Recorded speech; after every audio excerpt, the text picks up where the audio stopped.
Hi, I'm Matt with Hoboken Horology, and today I will be using PolyWatch on a Speedmaster Professional, and I'll also be putting on an Aftermarket Bracelet.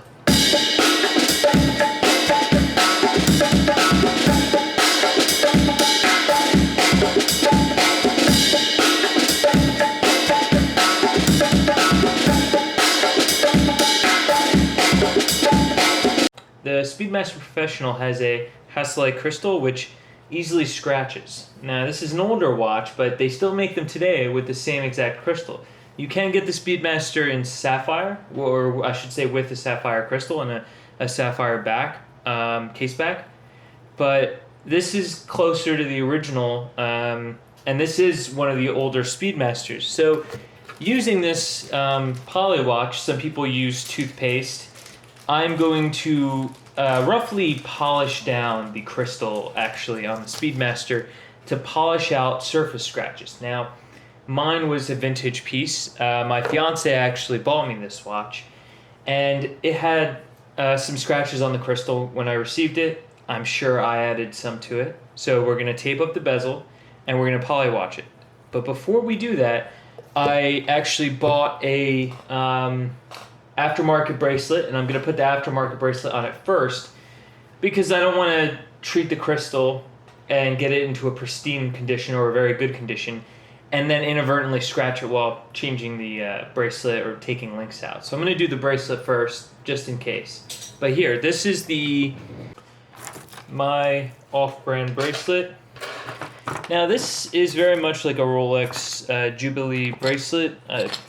Sure I'm butchering that name of that, but this is actually a bracelet I've always wanted, and I didn't buy it because of that, but I bought it actually because I thought it would have a similar feel to the original Omega bracelet. Now this is an original vintage Omega bracelet. This actually came on the watch.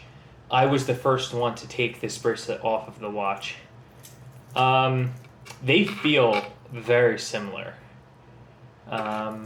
The Omega one feels a little bit more. It's hard to explain, but it feels more secure. It feels more like it's gonna hold on to the watch with a stronger hold. But this is the end links are hollow. The end links to this guy are hollow.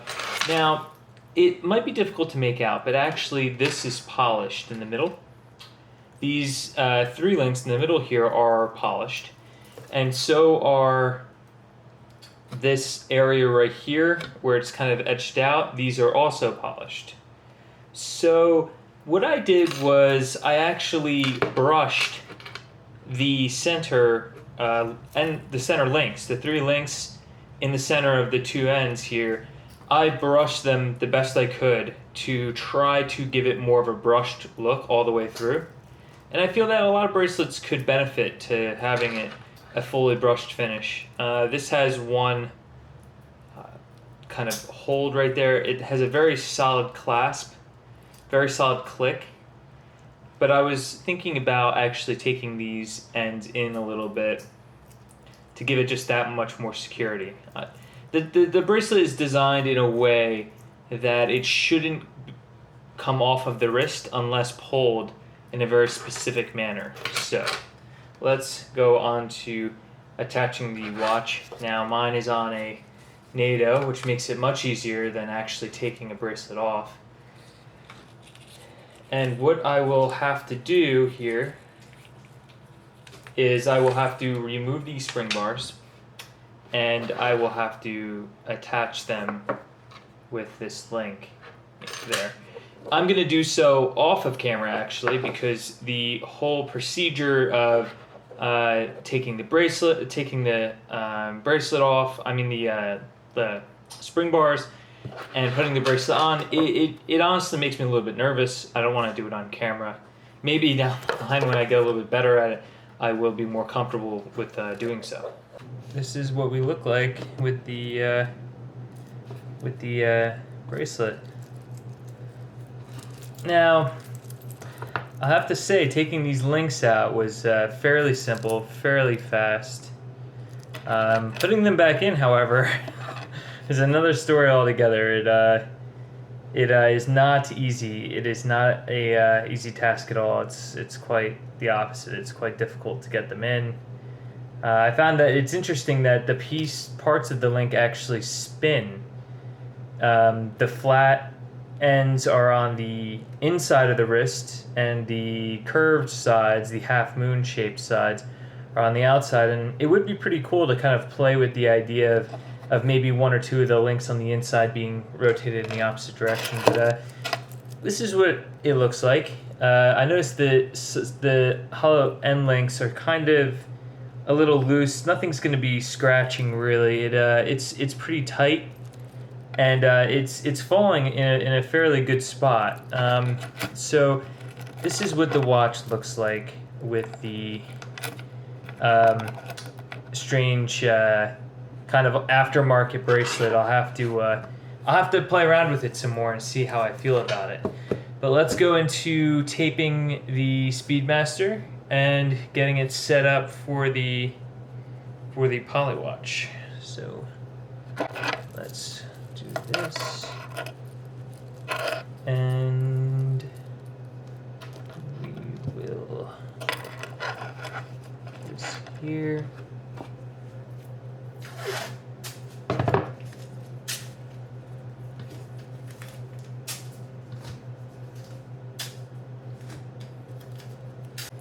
Now, I would like to say something while I'm doing this. The polished, when polishing the crystal, the shape of it is kind of a rounded shape. So you really have to be careful not to get the PolyWatch on the bezel. I've been told that it's not good. It can mark the bezel or fade the bezel in certain ways. You have to understand that the PolyWatch is a sort of polish. So it is taking layers of material off, and that's how you get rid of scratches. In essence, that's what polishing is. And if it were a piece of wood, you would be sanding it down until it's basically leveled out. That's how, when you restore something, especially something very old, it can look brand new because it is brand new. You're removing the first layer until it looks as it did back as it was originally,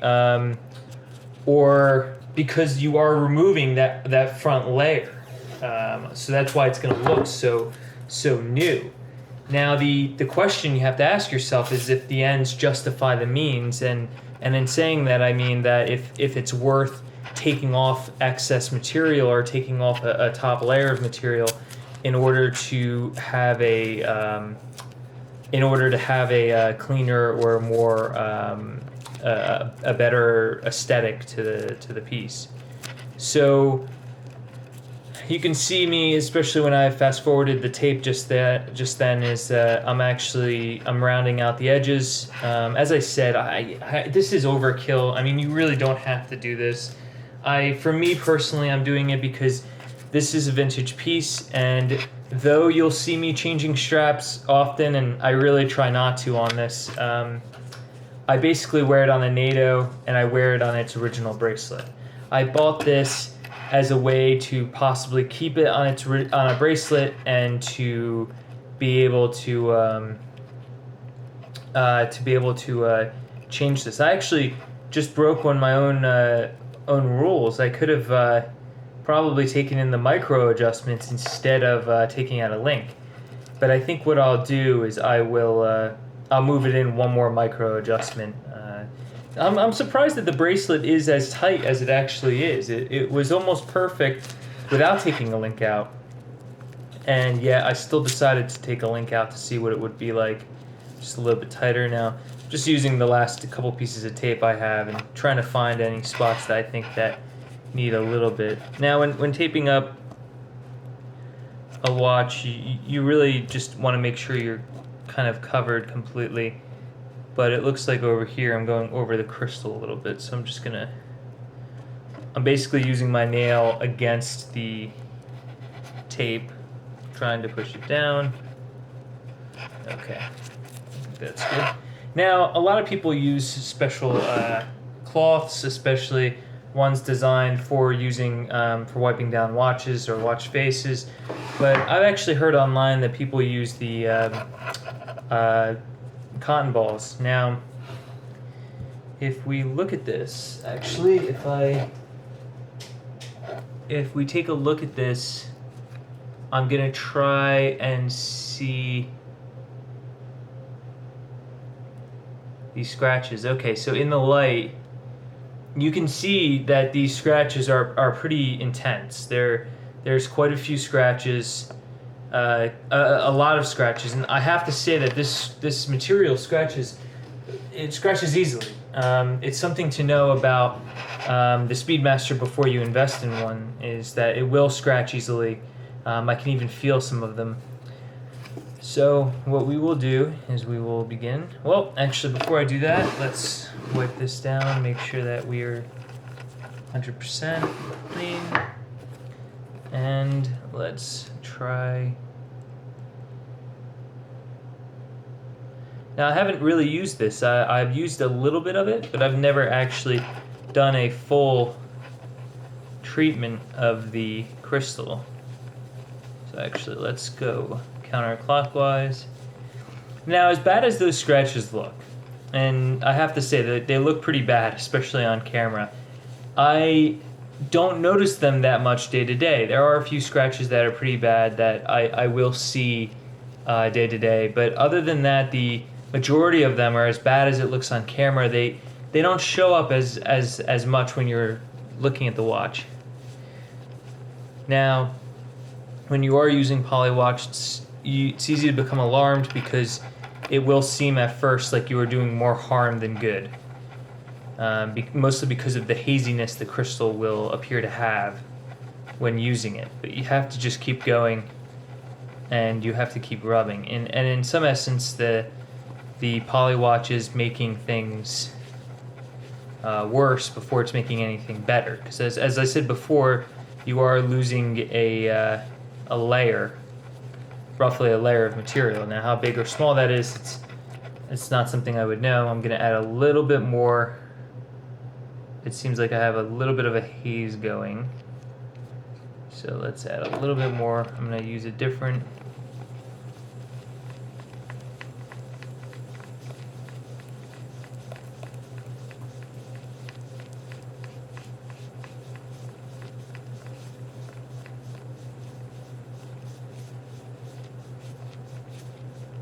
Now, if a scratch is deep enough, you won't be able to scratch. You won't be able to get the scratch out. I've seen people, especially the panerists out there, or the paneristas out there. They will scratch the panerized. I could easily see scratching a panerai just because of the amount of crystal there is, regardless that it's made out of stainless steel. And those panerais, I've seen them use. People on the forums, they'll use Dremels, and they will use polishing, and they'll use diamond paste, and they will polish it down a layer of sapphire crystal, which is not easy to do. So it's a very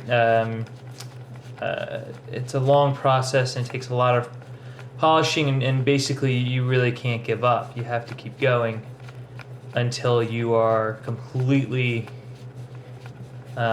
polished through and you're completely clear. Again, taking away that layer. The same rules go for metal, but PolyWatch has actually been on the IWC forums. People have used it on big pilots, which I would never do, but they've used it to take away the AR coating, the anti-reflecting coating, because they scratch the AR coating. Apparently, AR coating is very easy to scratch. I haven't scratched it yet, but apparently it's very easy to scratch. And in doing so, there'll be a scratch that you'll basically see every day because it's on the first layer of the coating.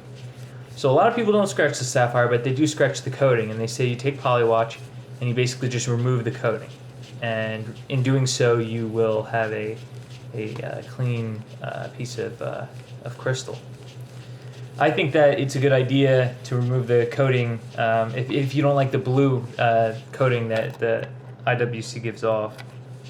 I think we're just about there. I'm actually going to take I'm actually going to wet a cotton ball. Okay, so now I'm just wetting the crystal, and I will do a quick wipe down of the watch and make sure that there's nothing left that I should be concerned about. Okay, so peel that off. See, the way I've layered the tape, it comes off quite nicely. Not using this on the crystal, I'm just making sure our bezel is clean here, making sure my watch is clean. I'm stuck. There it is. Okay, this is kind of an old cloth. Okay, so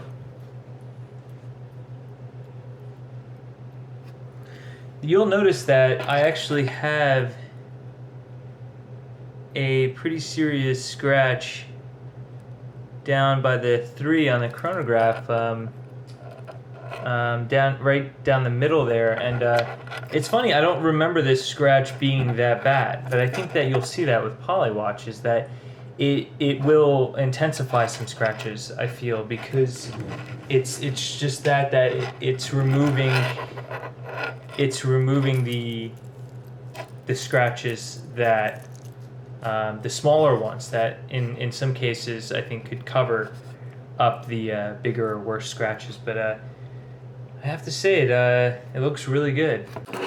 So the Speedmaster, it is important to keep your Speedmaster as looking as you would want to polish the crystal and to make it look clear. And actually, after using the PolyWatch, I can see myself through the crystal, which is very different for me. I've never had the crystal this clear, and it's funny that using the PolyWatch, I feel like some of these scratches are definitely worse, some of the bigger ones, because they're easier to see and they're not clouded by all the other smaller scratches. Now this bracelet, there's a lot of people, especially in I think the watch community, that would be horrified of the look of the Speedmaster on this bracelet. But it is a very older, kind of a vintage look to the bracelet. It's not an official Rolex bracelet, and also I took the time to try to brush the links, the center links, to make it look a little bit different and maybe stand out a little bit. I think it's okay. I don't think it's great. I'll probably be taking it off this bracelet. I don't think it's going to stay on here. If anything, it might do the opposite effect of what I expected. I thought I would be using this as a replacement of the original bracelet to try to save it, try to hold it, try to keep it in good health, so I don't use it as often. But it kind of actually makes me miss the bracelet a little bit, the original bracelet. But it's interesting, and again, you know what? The reason I bought this bracelet is it was $7 on Amazon. I don't think I mentioned that earlier in the video, but it's a watch bracelet that's $7. That's cheaper than my Black NATO strap. I think I probably paid around $12 for this. This is actually, I wear this on my Seamaster 300, and I needed a black one for my Speedmaster. I think my original one, I lost it, or something had happened to it. I think the holes had gotten stretched out. So, yeah, there's a quick guide. That was kind of my first go at using PolyWatch. I used it a little bit, but I was really careful not to use it too much. I bet that if I go, how I kind of did 2 applications, if I had done a 3rd application and polished it all the way around, I'd probably have almost no scratches.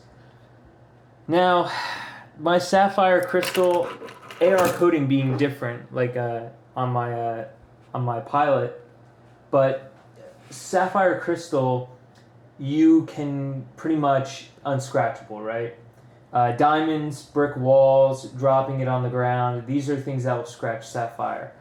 I have scratched sapphire before. I've actually scratched it on the edge of a computer.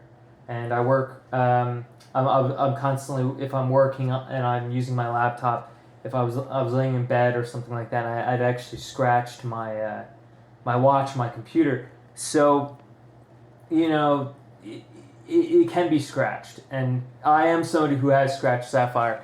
And what's pretty cool about the Speedmaster, it might be a little disheartening if you bought a brand new Speedmaster out of the boutique and you scratch on the kitchen drawer or something, you know, in the morning. That would be terrible. But the cool thing about the Speedmaster is you can polish out the crystal, and you know everything can be repaired. If you really did that much damage to it, you can have your crystal replaced if you had to. But before I go on any longer, I'm sure this video is already 20 minutes or so. Before I go on any longer, that was a quick guide to using PolyWatch on a Speedmaster and this aftermarket bracelet. If you care to comment, I'd love to hear what you think about it. I'm sure that if I posted this around, it would get probably a lot of hate for the kind of almost the old vintage Rolex bracelet. But I don't know. I mean, it to me it kind of screams something of vintage, you know. And it's kind of like why I have the JB Champion bracelet that I love so much. And you know, this is another great Speedmaster bracelet. But yeah, let me know what you think if you care to leave a comment. I'll definitely try to read everything that comes up. So thank you for watching. I appreciate it. Hopefully you learned something from this.